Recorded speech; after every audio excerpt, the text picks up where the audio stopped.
Hello everyone. This is a short and detailed video on Unicystic Ameloblastoma, which is the fourth in our series on the odontogenic tumors. For more such videos, don't forget to subscribe to our channel, check out our entire playlist on oral pathology and odontogenic tumors, and stay tuned. So without further ado, let's get right into it. In the previous video, I was telling you about the ameloblastoma, and we spoke quite in detail about it. We also saw its other name as the multilocular cyst. We also looked at all of its histological subtypes. Now at this point, you must be wondering, why do you have a separate video on unicystic ameloblastoma? So let's clear that out first. Now ameloblastoma, it can essentially be classified into unicystic, multicystic. So it's unicystic, multicystic, peripheral, and sometimes the malignant variant. Okay. In the previous video, we talked in quite detail about the multicystic and the peripheral variant. The unicystic, however, this is the less encountered variant of ameloblastoma, and the thing about it is that its clinical and radiographic features are different from the typical ameloblastoma. So clinically and radiographically, it actually resembles more of a cyst. But when we look into its histopathological feature, it has the classic epithelium lining of an ameloblastoma. Okay, there are some studies that also say that it is a less aggressive variant of ameloblastoma, and it actually accounts for about 40% of all the intraosseous ameloblastomas, which is why it has to be given a separate consideration. So in its clinical features, it appears as an intraosseous swelling, most commonly seen in the second decade. About 90% of the cases, it occurs in the posterior mandible, and usually, again, like ameloblastoma, this is asymptomatic, and even the larger ones, they cause a painless swelling of the jaw, something like this. It is often associated with an impacted third molar, and at this point, immediately you think, okay, an impacted third molar is almost always associated with a dentigerous cyst. So clinically, yes, it does resemble the dentigerous cyst, and radiographically, even more so. So radiographically, it appears as a circumscribed radiolucency surrounding the crown of an unerupted third molar. So clinically and radiographically, it resembles our dentigerous cyst. So to sort this confusion out, we seek the histopathological features. But before that, I have two questions for you. What is the most common site of the occurrence of unicystic ameloblastoma? And what is the similarity between the unicystic ameloblastoma and the dentigerous cyst? You cannot move forward before answering these two questions. So getting into the histopathological features, the classic thing that you see here is the ameloblastomatous lining epithelium, identical to the Vicker-Golin criteria. Okay. So what exactly is this Vicker-Golin criteria? Now the Vicker-Golin criteria, it was given in 1970 to describe the ameloblastomatous epithelium, where he gave a set of criteria. Okay, the first and foremost was the presence of tall columnar cells. Okay, so these are tall columnar cells with a hyperchromatic nuclei, which is arranged away from the basement membrane. Okay, so this shows the reversal of the polarity of the nuclei.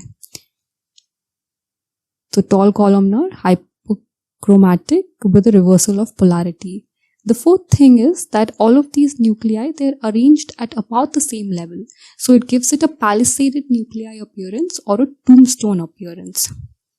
The final thing was the presence of subnuclear vacuole formation. Okay, so again, if I show you the actual histopathological slide, this is the epithelium lining, and you can very well make out these tall columnar cells. You can classically make out that the nuclei, they are arranged away from the basement membrane, and they're all arranged at the same level. So this is giving it a picket fence or a tombstone appearance. One more thing that you notice is that this staining, it's not normal. These are all hyperchromatic stained, right? So the four things, they are fulfilled. Now going back to our histopathological features, the first thing was the ameloblastomatous lining. The second thing is that this can have different behaviors. It can either be confined to the luminal surface, or it can have, so if this is the tooth and if this is the cystic tumor, it can either be confined to the epithelium of the cyst, or it can be proliferating inwards to the cystic lumen, or it can actually be proliferating into the connective tissue wall. So to understand this better, let's go into its histopathological subtypes. So there are three, which are the luminal, the mural, and the intraluminal. And if we look at the luminal, again, as I told you, the tumor is confined to the luminal surface of the cyst.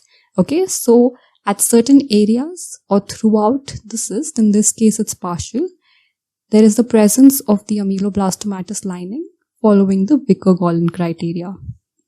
The other variant is the intraluminal, where you see the nodules projecting into the lumen, right? Sometimes they may have a plexiform pattern, which is nothing but a network-like pattern, okay? So when this happens, it closely resembles the plexiform ameloblastoma.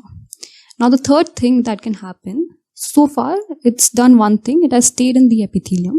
The second thing, it has tried to proliferate into the cystic lumen. The third thing that it can do is it can try to proliferate within the connective tissue wall.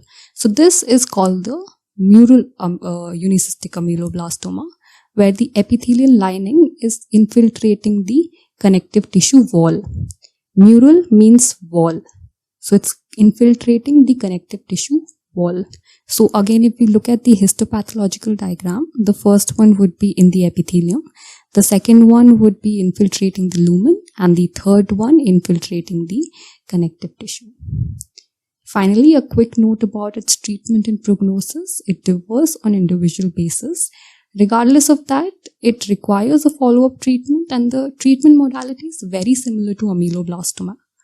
There is excision, curettage with a combination of radiation therapy, and again the prognostic factors. Curettage offers more recurrence, as well as maxilla facilitates more spread because of its cancellous nature. I have two more questions for you, and these are: what are the three histopathological variants of unicystic ameloblastoma, and what is the meaning of intraluminal ameloblastoma? Finally, to conclude the video, let's just recap. We studied about its clinical features. Mainly, it was seen in the posterior mandible in the second decade. Small asymptomatic painless swelling associated with a third molar.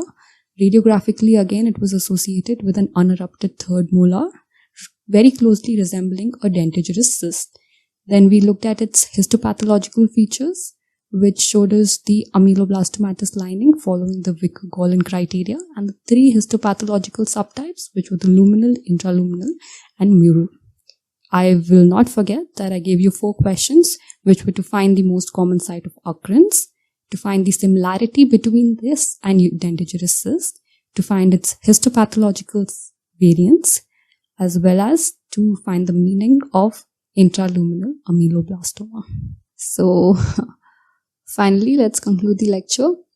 Thank you so much for watching. I really enjoyed recording this video. And if you enjoyed it, if you liked it, if it helped you in some way, do like and subscribe and stay tuned for more. We have an entire playlist that's going to be dedicated to oral pathology and odontogenic tumors.